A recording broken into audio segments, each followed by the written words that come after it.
گاؤں کی دنیا سے اسٹون آرٹسٹ پرویز روکڑی۔ دوستوں، میں آج آپ کو میں نے وعدہ کیا تھا کہ جو بھی میرے پاس فروٹ لگا ہوا ہے جیسے ہی وہ پکے گا تو میں اس کا آپ کو دکھاؤں گا۔ اس وقت جو ہے میرے پاس انجیر وہ پک رہی ہے، بہت ہی مزے کی انجیر ہے۔ میں آپ کو دکھاؤں کہ کافی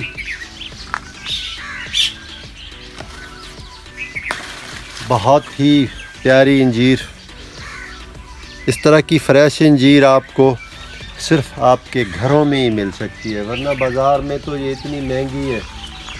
جب آپ خشک انجیر لینے جاتے ہیں تو انتہائی مہنگا ریٹ ہوتا ہے اس کا۔ ابھی فریش انجیر جو آپ کو آپ کے گھر میں مل سکتی ہے، آپ اس طرح کے پودے میں نے بتایا تھا کہ آپ گھروں میں لگائیں اور مفت کی انجیر کھائیں۔ ابھی پرندے اور ہم دونوں ایک ساتھ ہی اس کو کھا رہے ہیں۔ یہ آپ دیکھ سکتے ہیں کہ انتہائی خوبصورت پیاری، اس کا کچھ حصہ جو ہے زیادہ تر وہ پرندے کھاتے ہیں اور جو ہمارے نصیب میں ہوتی ہے وہ ہم کھاتے ہیں۔ اسی طرح آپ دوست احباب کو بھی اس کے تحفے بھیج سکتے ہیں، کیونکہ فریش انجیر ہر آدمی کو میسر نہیں ہے، نہ تو یہ بازار میں اویلیبل ہوتی ہے۔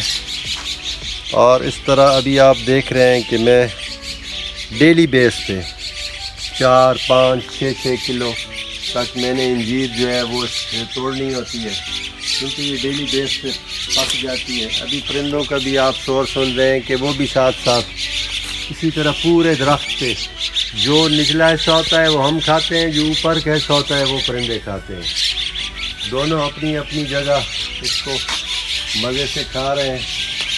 کہ میرے پاس 2 درخت لگے ہوئے ہیں، ایک پودا میں نے پہلے آپ کو دکھایا ہے، دوسرا یہ ہے۔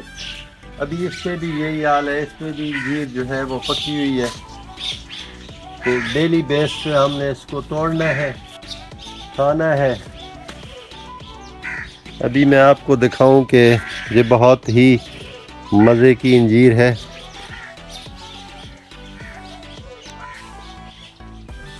بہت زیادہ میٹھی،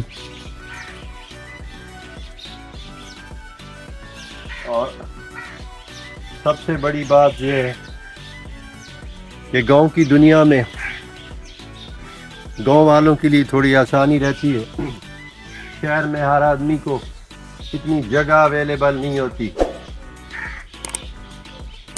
کہ وہ اتنے پودے لگا سکے، اور اسی طرح گاؤں میں ہی یہ سارا کچھ ممکن ہو پاتا ہے، کیونکہ گاؤں میں آپ کے پاس جگہ ہوتی ہے۔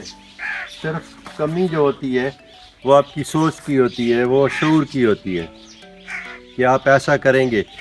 اس میں آپ کو 2-3 چیزیں جو ہے وہ ملتی ہیں، ذہنی سکون ملتا ہے، صاف ستھری آکسیجن ملتی ہے، اور سب سے بڑی بات جو آپ کو آپ کے حصے میں آتی ہے کہ آپ کے رائٹ پہ جو رجسٹر ہوتا ہے جس میں آپ کے گناہ ثواب لکھے جاتے ہیں، تو یہ صدقہ جاریہ ہے۔ ابھی آپ پرندوں کی آوازیں سن رہے ہیں، وہ اس کو کھا رہے ہیں۔ جب تک یہ درخت قائم رہیں گے، آپ کے مرنے کے بعد بھی آپ کا یہ رجسٹر کھلا رہے گا۔ اور اس طرح کوشش کیا کریں کہ زیادہ سے زیادہ، وہ ایک بابے بلے شاہ کا شعر مجھے یاد آ رہا ہے کہ کدی تو بلیا پکھ پکھیرو بکھے مردے ویکھے نے، بندے ہی کر دے رزق ذخیرہ بندے ہی بکھے مردے نے۔ تو دوستو ایسا کیا کریں جس سے آپ کا یہ مرنے کے بعد بھی آپ کی جو حساب کتاب کی کتاب ہے تو یہ کھلی رہے۔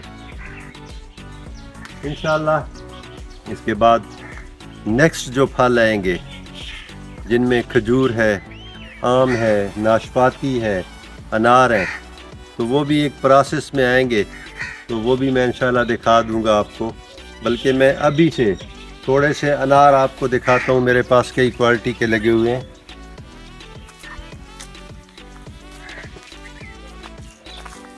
جی دوستو، آپ یہ دیکھ سکتے ہیں کہ یہ وائٹ انار ہے۔ اسی طرح اس کی جو دوسری کوالٹی ہے کندھاری، وہ بھی میرے پاس لگی ہوئی ہے۔ تو یہ بھی تو کچے ہیں، لیکن ماشاءاللہ بندہ محنت کرتا ہے تو ایک دن اس کا پھل ضرور کھاتا ہے۔ میرا کیمرہ مین اگر آپ کو یہ دکھاتا چلے تو یہ بہت سارے انار ہیں، انہیں پرندے بھی کھائیں گے، انہیں گلیریاں بھی کھائیں گی، اور جو ہمارے نصیب کے ہوں گے وہ ہم انشاءاللہ کھائیں گے۔ اللہ حافظ۔